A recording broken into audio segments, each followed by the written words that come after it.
오늘 본문을 통해서 우리는 겉보다 본질에 집중하는 신앙이 되어야 하겠습니다. 예수님께서 찾아온 사람들에게 짜증을 내시지 않으시고 그들에게 자비와 긍휼을 베풀어 주셨습니다.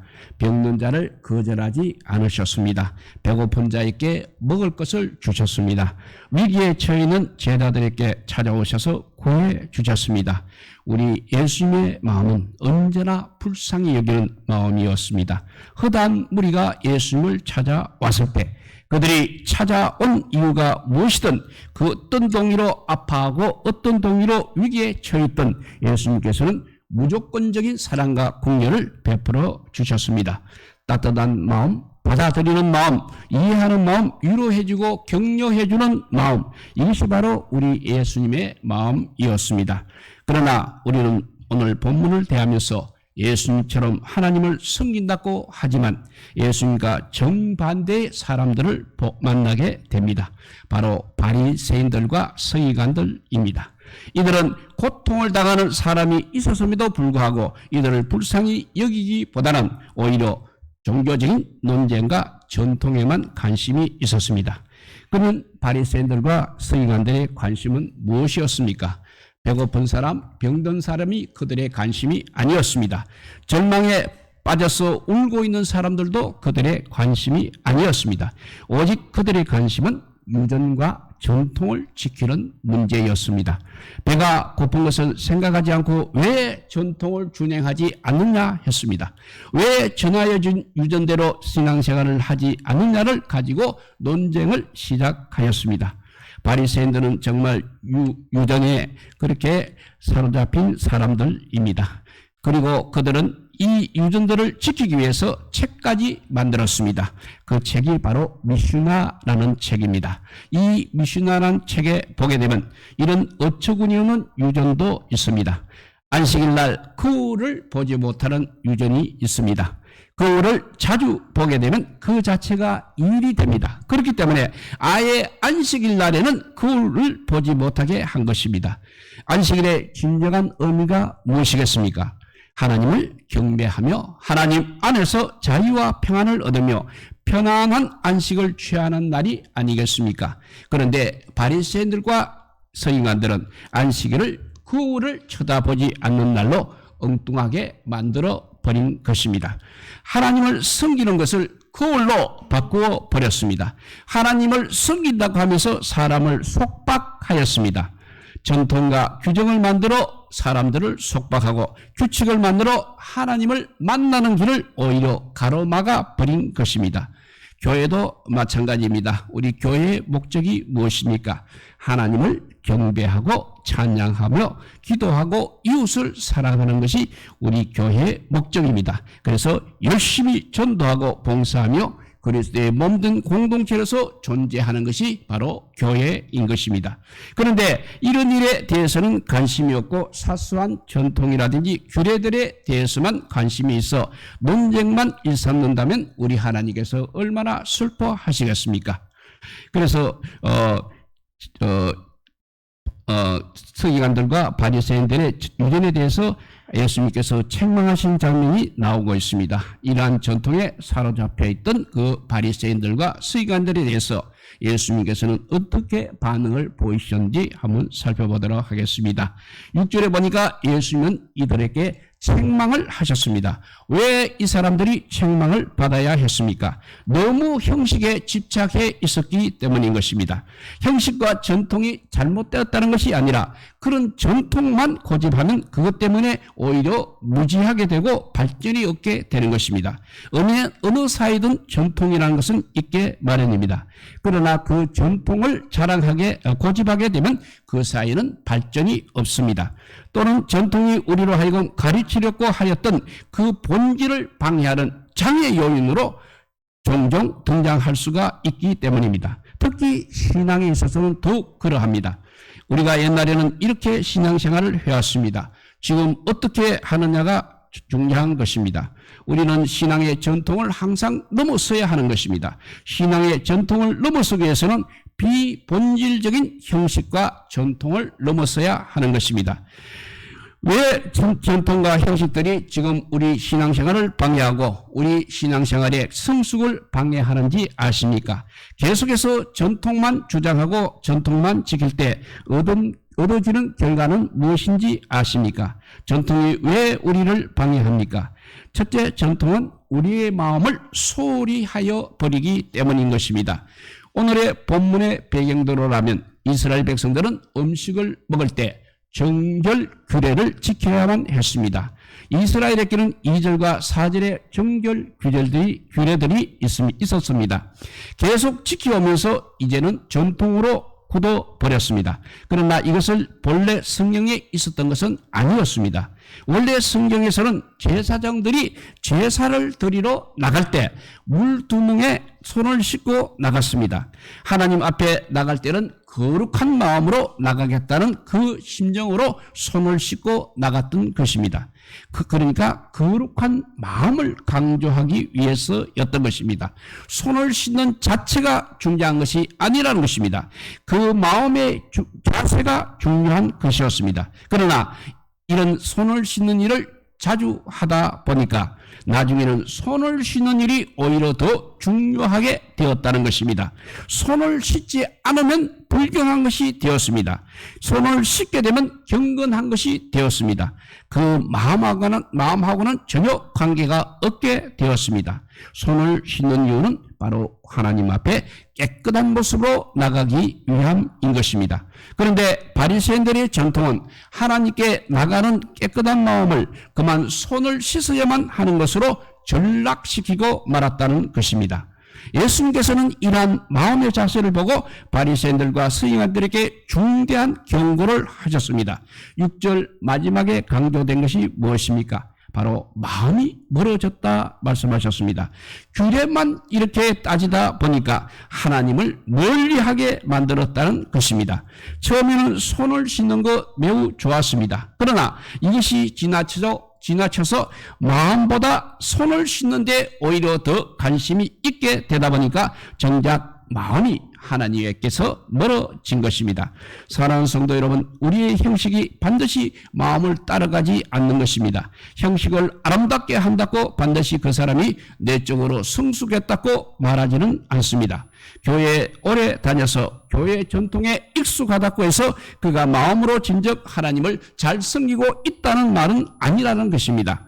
오히려 우리에게는 마음이 항상 더 중요한 것입니다. 마음의 자세가 훨씬 더 중요한 것입니다.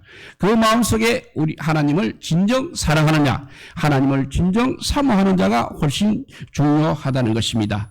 전통이 우리 신앙을 방해하는 첫째 이유는 우리 마음을 이렇게 소홀하게 하였다는 사실입니다.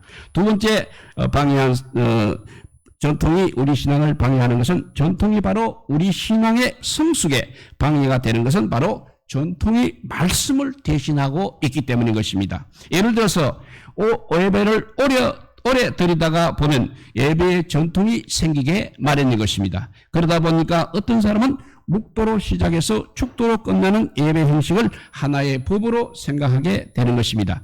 그래서 그런 형식으로 예배를 드리지 않으면 큰일이 난 것처럼 말을 하고 있습니다. 그러나 그렇게 예배 드리라는 것은 하나의 전통에 불과한 것입니다. 오랜 세월이 지나가다 보니까 그렇게 전통이 생겨났던 것입니다. 예배에서 제일 중요한 것은 정말 하나님 앞에 나를 드리는 것입니다. 하나님 앞에 나를 드리는 것이 바로 예배에서 가장 중요한 일입니다. 하나님 앞에 나를 드리는 것보다 더 중요한 것은 없는 것입니다. 예배를 우리가 잘 드렸냐고 물어보게 되면 예배 정시에 시작해서 정시에 끝나서 교회에 잘 갔다 왔다고 합니다. 그것을 예배 드렸다고 생각하고 있는 것입니다. 내가 예배 시간에 빠지지 않고 예배 드리는 그 장소에 내가 있었다는 것이 예배를 잘 드리는 것이 아니라는 것입니다. 문제는 어떻게 예배를 드렸느냐가 더 중요한 것입니다. 어떻게 찬송했느냐, 정말 찬송할 때 그 찬송 가사에 몰두해서 은혜를 받으면서 찬양했느냐, 이것이 중요한 것입니다. 기도할 때 기도하는 자와 같이 동참해서 그 기도를 드리느냐 하는 것이 중요한 것입니다. 내 마음을 주님 앞에 드리며 하나님 맞습니다. 저 기도가 바로 내 기도입니다. 내 기도를 들어주십시오. 그런 심령으로 기도를 드려야 한다는 것입니다.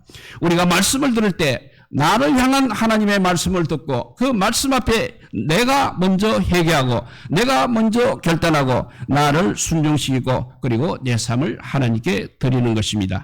그 말씀을 통해서 내 삶에 말씀하시는 주님의 음성을 들어야 한다는 것입니다.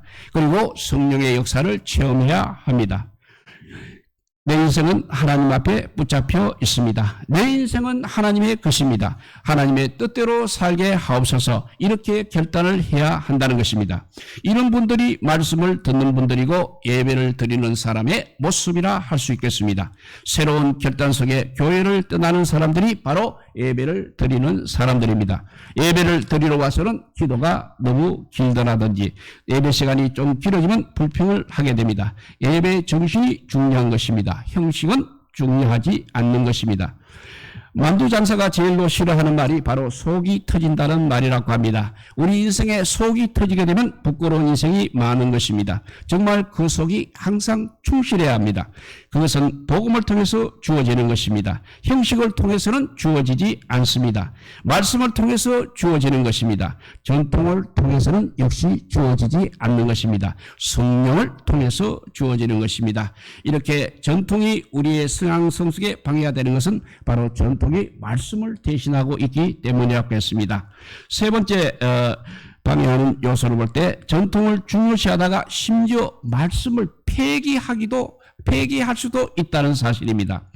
예수님께서는 13절에 너희가 전한 유전으로 그 전통으로 하나님의 말씀을 폐기하고 있다고 말씀하셨습니다.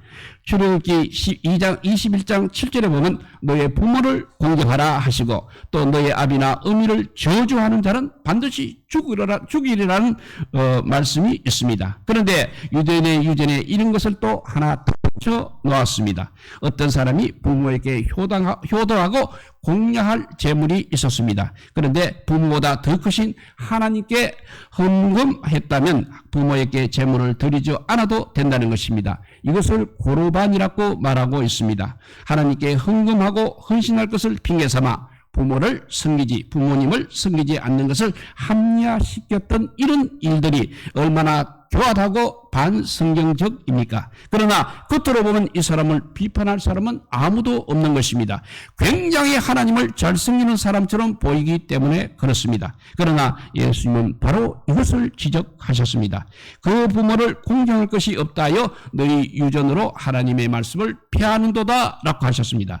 전통 때문에 이렇게 하나님의 말씀을 폐하는 사람들, 그들은 하나님을 위한다고 전통을 만들었습니다만 실제로 그 전통이 바로 하나님의 말씀을 폐하고 만 것입니다. 그래서 정작 그들은 하나님을 잃어버리게 되고 결국 예수님을 십자가에 못 박아 버리기까지 했던 것입니다. 오늘 바리새인과 서기관들을 한번 보십시오.